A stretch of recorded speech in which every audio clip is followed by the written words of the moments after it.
Hello and welcome to Femme Fatale by Helen. I am here with very amazing friend and my business coach, Marina Randolph, which I'm really appreciating her time being here and giving me this time to interview her. So thank you, Marina, for coming here and allowing me to have this chit chat with you and interview you. You are admiring.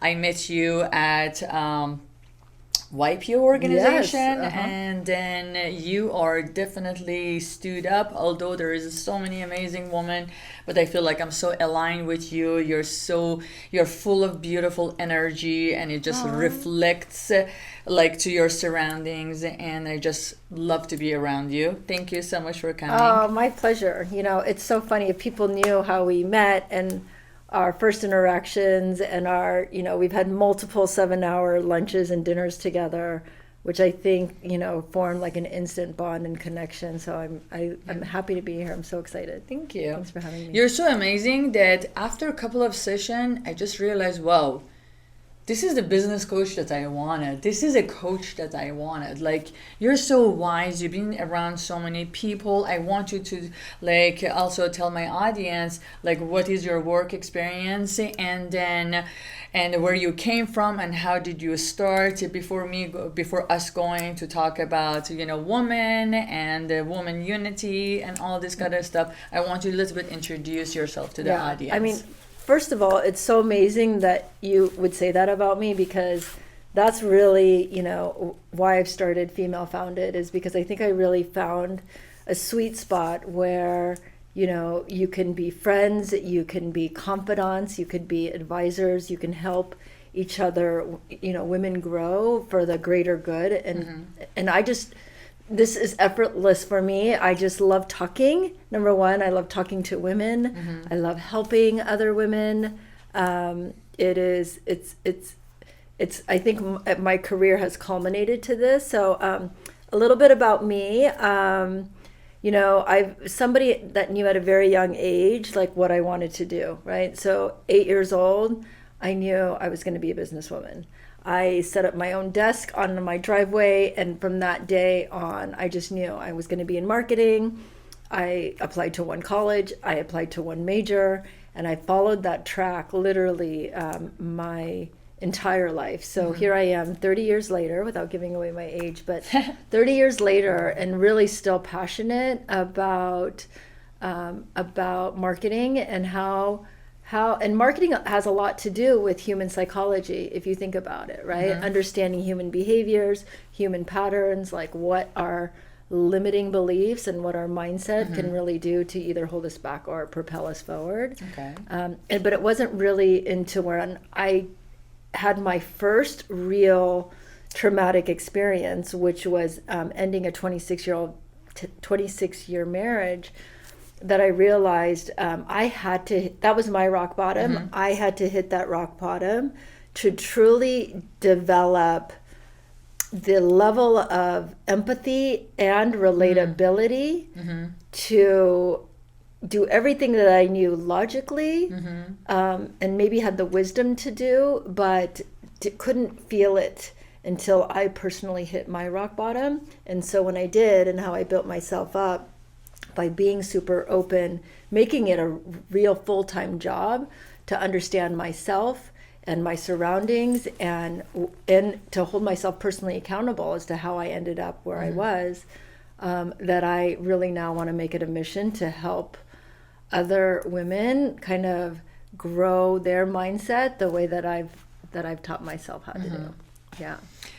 I also want to add that, you're a businesswoman, you're very smart, you ran big companies, multi-million-dollar, billion-dollar companies, and as a woman, as a Japanese woman, you did not follow culture. Like, you never went after, let's say, a guy to support you, to protect you, to to find a breadwinner. You were like, I'm a woman, I'm powerful, this is how I'm going to support myself, take care of myself. Like, you put yourself out there. How did you become like that? How did you had that role model? What happened to you that you chose that path? I think it goes back to my parents, right? So my mother was an immigrant from Japan, and she came to this country without knowing how to speak the language, and she stayed up and read soup cans in the middle of the night. That's how she learned English. And so she was very entrepreneurial in her own right. My father, very outgoing, also very entrepreneurial in his own right. And I think the two of them both came to America with that mindset of, going outside of the norm of the Japanese culture. So I wish I could take credit for it, but I really do have to thank my parents for knowing that, coming here to America, raising their family here in America, even though I was born in Japan, I came here soon after I was born. They came with the mentality of doing things different, doing things outside of the cultural norms. Okay. And so I was literally raised that way, like you make your own life. I see. So you were empowered by your own parents that you can be whoever or whatever you want to be, and you can be a businesswoman, and you can basically create the life that you want for yourself. Yes. So would you say this is so important as us, as a woman, as a mother, to train our kids or train our daughter like that, to just create the life that you want for yourself? I would say very early on, and I've taught my children, I have 2 children this way too, is that you lead by example, right? If your children see you happy and you achieving, they will learn through that by just osmosis around being around you. That's how I learned it from my parents, because they were out achieving their goals and their dreams, the American dream, so to speak. I watched that. And of course, I felt very loved in the process of it, but I learned by osmosis that that's how it was. And I made sure, as guilty as I felt when those kids were babies, I felt guilty every day going to work. My mantra was, they're going to learn by me. They're going to learn. And the guilt helps you ground yourself back to your children, all the time. So I recalibrated often to make sure I wasn't just that maniac working executive mom all the time. But that guilt guided me. What I thought was just this constant annoying feeling actually was a tool to help me keep grounded and calibrate back, but then also knew that I had to keep charging forward. Yeah. Very nice. I love that. Yeah.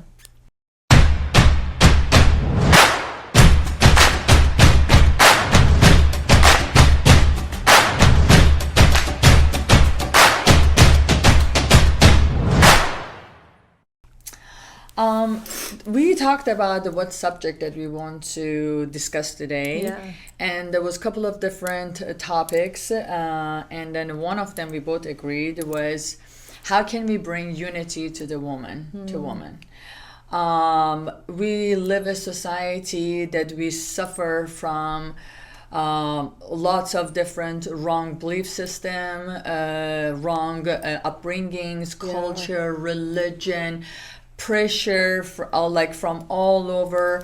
And then I want to, when I started Femme Fatale podcast, I was so targeted toward the woman, but somehow some stuff happened that it opened my heart toward I'm not targeting man, so man did this to us, or this culture or that religion did that to us. I'm what can we do in order to make this better for us, for man and woman? What can we do to train our kids better, to bring different ideas and belief system, and allow us to find our own identity and be open and just explore to say, what is it that we like to do? How does thing makes us feel? So the subject, it goes back to how can we empower our daughter? How can we empower our kids? How can we teach them to find their identities, to be a better person for themselves, and for societies, and for their families, and for their surroundings. So I want us to talk about how can we bring unity between women. How can we be non-judgmental? How can we be not threatened by another woman? How can we, when we see another woman, try to raise that woman to bring us, help them and bring us closer compared to compete with another woman? Yeah. It's a subject that we get hit by it in our daily life. And we feel the energy of it. And we feel right, the energy. Right, we feel it coming at us sometimes. Absolutely. Yes. Regardless if we are in a work environment or we are in networking environment, yes, or just friends around us. Yes. What can we do to empower women? Yeah, so I think, I'm a product of the 80s and the 90s, right? Like I grew up in the 80s and 90s. And back then, we didn't have the social media, the access to social media and these, movements that you see, kind of swelling through TikTok. So I think part of the good news is that sometimes our kids become our teachers now, right? Like I can't tell you how much wiser my daughter is on some of this stuff already. Right? But the maturity level isn't there yet. I would say that it really takes women. I find like they got to reach their 40s, maybe early 40s. Right. I agree. I see a lot of women in their 30s. They get it logically, but they're not living it. I see women in their 40s going, oh, F that, like that, that's the old me. And maybe that just comes with like self-evolution and self-actualization. I'm not sure. But yeah, I can personally say that I too held a judgment and a belief that as we're climbing the corporate ladder, there's only going to be a limited number of seats in that executive boardroom, right? There's only going to be so much consideration. So I'm going to be the strongest female. I'm going to be the hardest working. I'm going to be the most intelligent. I'm going to drive the most value. And I have to do it twice as good as the guy sitting next to me to prove my worth and to prove my value. And I'm probably going to take a pay cut just to like be that much more value driven. So yes, I grew up very much in that society, and I already had the disease to please, and I also had the need to be needed. So it was a lethal combination of like, really, how do I prove my worth in those kinds of situations? Okay. And it wasn't until my early 40s that I realized, oh gosh, there's a difference between self-confidence, self-esteem, and self-love. Right? Absolutely. I thought because I had all the confidence in the world and all the self-esteem in the world that I loved myself. I really did. I'm like, I love myself.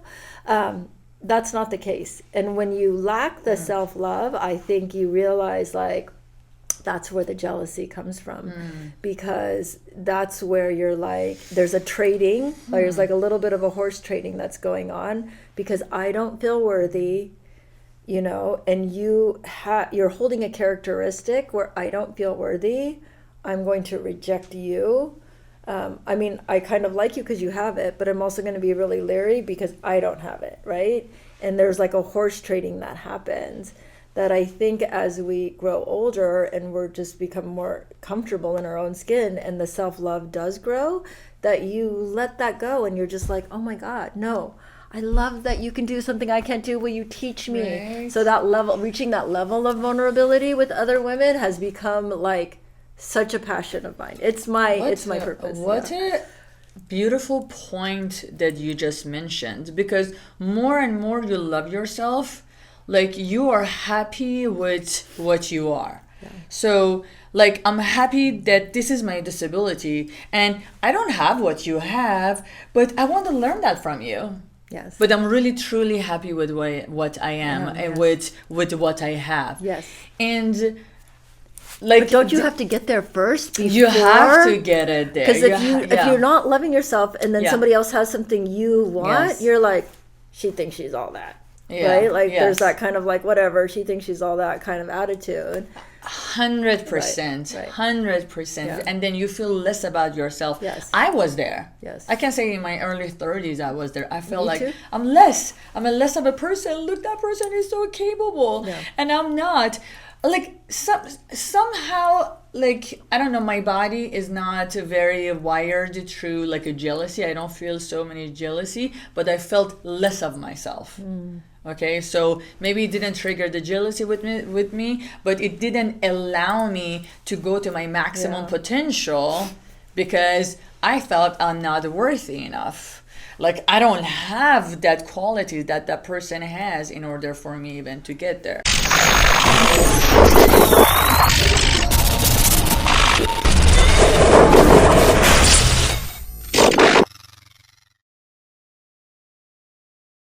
So one thing that I was realizing, not until I was confident with what I had, not until I appreciate who I was, not until I recognized what is every single ability that I have. I cannot be a superwoman. I will never be.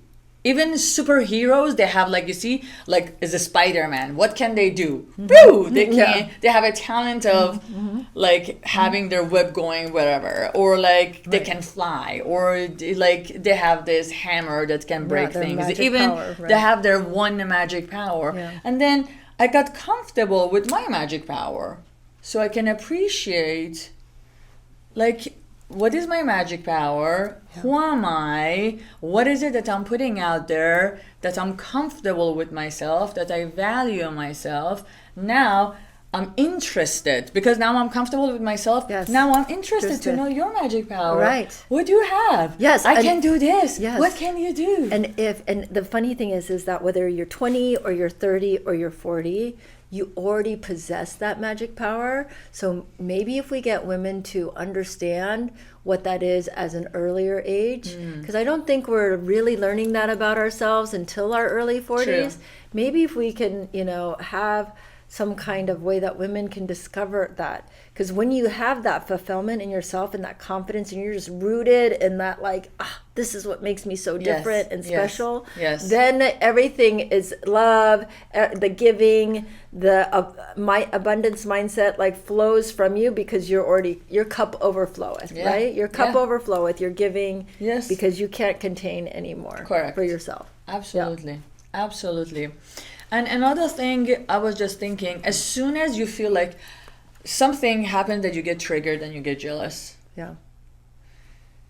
Before practicing, like, I don't like this person, right away ask yourself why. Why? Why I don't like this person? Like, you are sitting by yourself. Just, if you be so honest with yourself and ask your person why this beautiful girl triggered me. Right. Why this successful girl triggered me? Why this smart person triggered me? Okay, and then you go sit by yourself at home and says, oh, this person dressed very nice and I wish I had that clothes. Okay, maybe you can help yourself to dress differently so other people cannot trigger you, or have peace with how you dress. Or if that person is very smart, very educated, go study. Go learn something. Go find something that you're good at that the other smart woman doesn't trigger you, because now you feel at least do it after the fact, if not in the moment, right? So what I'm trying to practice is this consciousness of anytime I feel a negative emotion about another woman, the negative emotion is the trigger. So if you can actually say, anytime I feel negative about another woman, not like something big has to happen, not somebody had to, like, rob me or, take away my raise or, like, undermine me, or betray me, not something that big. Anytime you yourself, so this comes to the smallest things, if a little bit of a negative emotion arises inside of you, use that as the trigger, saying, okay, am I aware right now of what is going on? Am I aware that trigger that I just felt has nothing to do with that other person, has everything to do with me? And take 100% ownership of that feeling. Oof. What is it that I'm lacking in the moment right now that I got triggered, that I thought, I just, like, gave her a dirty side eye or a resting bitch face or, like, a snarl, or even a not even a negative thought necessarily, but just a neutral thought, like, that person's not for me. Yeah. Because even a neutral thought could be a negative thought, right? Yes. So that's where I'm practicing. It's a practice, and the more you practice it, the less and less frequent it becomes. Correct. And the more accepting you become of all different types of women. And more accepting of you become of yourself is easier for you to accept other women. Yes. And accept their role and who they are. Beautifully said. Exactly. You know? That's exactly it. Yes. Yeah. So if you want to be likable, you need to be also able to like other people. If you want to be likable yourself.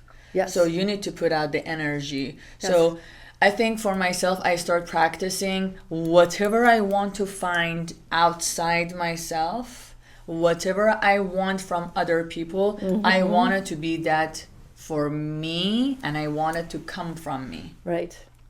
You know? I think it's Matthew Hussey, who's like a dating advice expert. He says, the best dating advice I ever received is write down everything you want in another person and then go become that person. Yeah. Right? Like yes. That's it. That's it. Just go become that person. Go become that person. And so, like I always say, I'm like, intentionally act like the person you want to become, because then you'll become that person little by little. But you have to act like that person. You can't just hope you're gonna become that person, right? You have to put forth the intention of acting like that person every day. Yeah. And then when you're that person, no one can take anything from you. Because you have it all, everything. The good feeling is here. Yes, the feeling's in there. The feeling is already here. No one can take it from you. People can add something, but no one can take anything from you. Because that the feeling good and fulfilled and like satisfied about yourself, and then which you can project it to the world, is come within. Yeah. So and that's the other thing, is I think that as more and more women find other women that have this kind of mindset in mind, right? Like women supporting women, women lifting women. Like you have to find other women that have that same goal as you do. If you find yourself, and this may mean that you might need to drop a few of your friends, I hate to say. Yes. But like if you find yourself and you look around and more than 2 or 3 of your friends are closed-minded, are judgmental, want to keep the circle closed off from allowing and welcoming other women in the circle, you really have to ask yourself, like, are they holding the same values as you? Because eventually they will infect you, just like anybody else surrounding you is going to infect you, for the good or for the bad. Absolutely. Right? Yeah. 100%. Yeah. It's so important who you choose. Your surroundings are. Right. You can get infected by anything. Because if there's 4 women with a really open mindset and maybe one not so much, that 5th one will conform. Yeah. It's guaranteed. And I think that's how we create the tipping point. This is how we create the momentum. As long as the majority of the women think open, expansive, then I think we'll start to really change the world. I see. Yeah. Very true. Yeah. I want to bring another subject and tell me what you think about it. You see, this does or does not to the extent that it exists in a woman world. Like in a man world, they are valued based on how they look like, yes, but it's secondary. We value their character. We value their power. Yes. We value their firmness. We value their strength. Okay? But woman, first value is like, she's beautiful. Right? Yeah. So it's like, why woman to woman, why a beautiful woman, why we value ourselves just like that. So if someone is very beautiful, the other people might get jealous of her, or if she's not beautiful, she has to be jealous of everyone else. So why we have these values that we get played with, which in the man world, this doesn't happen. A man can be look whatever, But if he has the strength or power or education or what is it? Money. Money, especially money. Yeah. So your status is here. Right. You know. Right. But if woman, same thing. But her first value is based on her looks and how she is, you know. Well, let's hope that is changing. When you look at the women, like even on this wall, right? Like, I think this is like such an inspiring and like representative of women that are changing the world.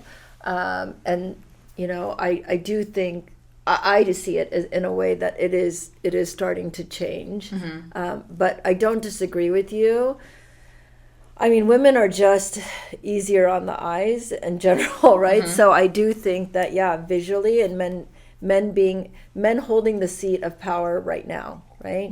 The men hold the seat of power. They hold the access, the contacts, the financial connections that women need. And because they themselves, the person in power, is visually incentivized, or they're visually, that's like their innate thing. They're attracted through their eyes, through visuals. That I think that's why that's the perception. As soon as we are able to tip the scales, because I think when the women see other women, they might acknowledge, yes, she's beautiful, but I don't know if women say that's how I determine how powerful or how, you know, how powerful, how strong she is. I do think that men, you know, it's really about, like, if you're scrolling through social media, the look might get you to scroll stop, but it's not going to get you to actually watch the whole video unless there's really meat behind it. Correct. Right? Correct. And so I think that might be true for men. And then for women, I think as long as we become more articulate, you know, women, when we go into a boardroom, we underpromise and we try to overdeliver. We're like, we're going to really try to do this. We really think we can hit this goal, you know? And then they're all like, okay, they go back to their teams. Okay, let's try to hit it, you know? When a man presents themselves in a boardroom, they're like, oh my God, that goal is nothing. We're going to hit that, you know, there's no worry, no. And they think they speak with such confidence and such like gravitas about being so sure. And so I think part of it is that's just, you know, that's like the main difference. How can we train women to go in and speak that at that level of confidence, because they know it. Where do you think it's come from? What is it? Why? I mean, it's part of, like, you know, how we were taught to speak.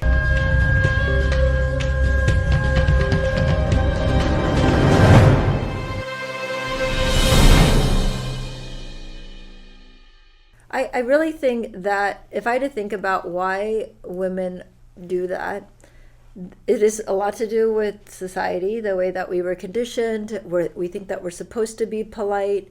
We're not as self-confident, right? The way we connect with women is almost to make ourselves smaller. We connect by making ourselves smaller, and men connect by making themselves bigger, right? We need to change these things, because think about it, if a woman came in here, it's like, I do this and started name dropping, we'd be like, oh, she's exhausting me, right? So do you think woman wants to be with someone who is less than herself so she doesn't feel exhausted? I think that women try to fit in, right? They try to fit in. They try not to, they just want to fit in Talk with about other her women. accomplishments? Yeah. So if someone says, oh my gosh, you look so beautiful, they're like, look at you! They won't even accept, look at you, look how beautiful you look. You know, or that was so amazing what you did. No, but look what you did. You're so much better, so much smarter than I am, right? They're trying to, like, not shine the light on themselves. And the reason? The reason is because that's the way we feel like we belong. Interesting. Very interesting. I'm just thinking, like, what does it trigger? Why we want to make ourselves smaller? Why we don't want to shine? Do we think, like people might get threatened if we shine. Yeah, I mean, I think it makes As a us, woman? as a woman, it makes us a little bit different, right? So, I mean, for example, look at you. You're very, you're very like unapologetic with who you are, what you're out to do. Do you think it rubs some women the wrong way? Well, I think, yes, I'm experiencing it. You're experiencing it, Yes, right? I'm experiencing because you're it. you're doing the opposite of what women tend to do.